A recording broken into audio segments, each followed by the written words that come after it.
Bismillahirrahmanirrahim. Assalamualaikum warahmatullahi wabarakatuh. Alhamdulillahirabbil alamin, wassalatu wassalamu ala asyrafil anbiya'i wal mursalin wa ala alihi wa sahbihi ajma'in. Amma ba'd. Sebelumnya saya ucapkan terima kasih kepada Bapak Abdul Kahfi Amrullah SPDI MPD yang telah memberikan kesempatan kepada saya untuk menyampaikan materi pada siang hari ini, yaitu sumber pengambilan hukum yang tidak disepakati oleh jumhur ulama. Terbagi menjadi 3, yaitu ihtisan, maslahah al-mursalah, dan urf. Ihtisan yang pertama. Definisi ihtisan adalah secara bahasa berarti menganggap baik.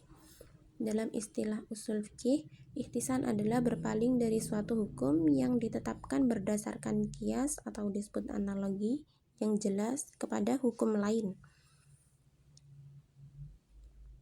yang ditetapkan berdasarkan qiyas yang tersembunyi atau qiyas kahfi.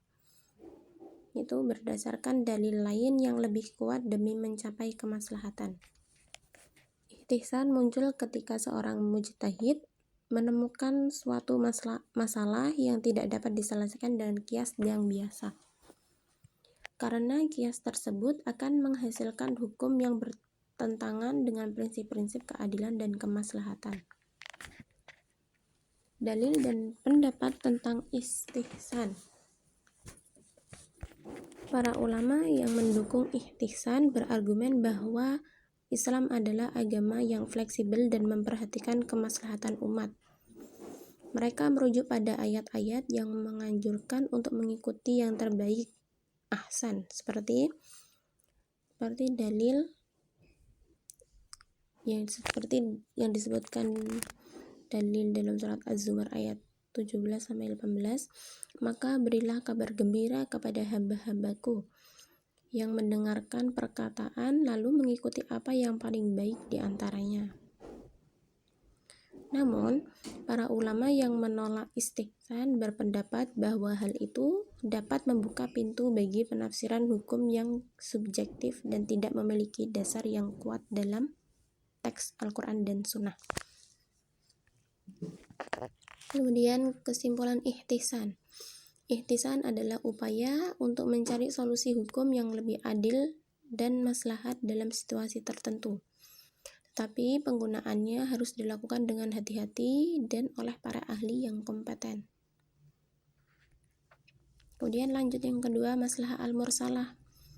Maslahah al-mursalah adalah kemaslahatan yang tidak diperintahkan atau dilarang secara eksplisit dalam Al-Quran dan Sunnah, tetapi dianggap penting untuk mencapai tujuan syariah, yaitu memelihara agama, jiwa, akal, keturunan, dan harta. Kemudian dalil dan pendapat tentang maslahah al-mursalah. Para ulama yang mendukung maslahah al-mursalah berargumen bahwa tujuan utama syariah adalah mewujudkan kemaslahatan umat manusia. Mereka merujuk pada ayat-ayat yang menganjurkan untuk berbuat baik dan mencegah kemudaratan, seperti yang disebutkan dalam surat Al-Anbiya ayat 107 yang artinya, dan kami tidak mengutus engkau Muhammad melainkan untuk menjadi rahmat bagi seluruh alam. Para ulama yang menolak maslahah al-mursalah berpendapat bahwa hanya teks Al-Quran dan Sunnah yang dapat dijadikan sumber hukum. Kemudian kesimpulan maslahah al-mursalah. Maslahah al-mursalah adalah prinsip yang penting untuk mengembangkan hukum Islam agar sesuai dengan perkembangan zaman.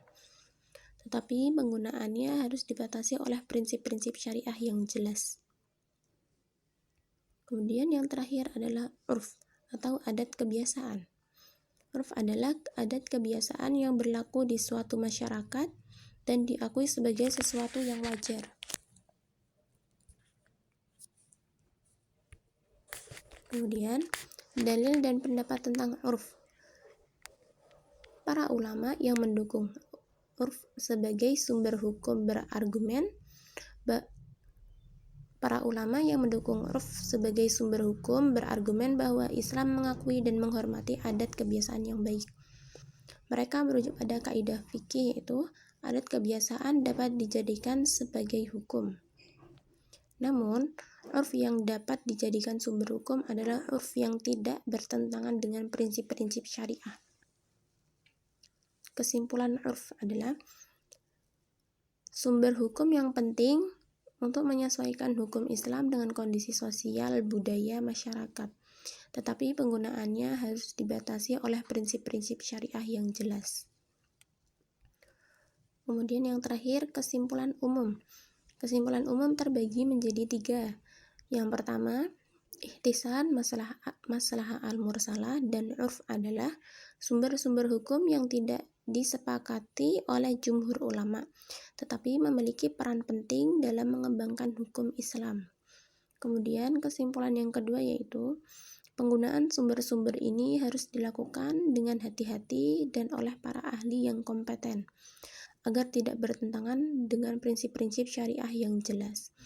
Kemudian kesimpulan yang terakhir, kesimpulan yang ketiga yaitu perbedaan pendapat di antara para ulama ini menunjukkan adanya keluasan dan fleksibilitas dalam hukum Islam. Hal ini memungkinkan hukum Islam untuk terus berkembang dan menjawab tantangan zaman. Kemudian yang terakhir penutup. Mungkin hanya ini yang dapat saya sampaikan, kurang lebihnya saya mohon maaf. Wassalamualaikum warahmatullahi wabarakatuh.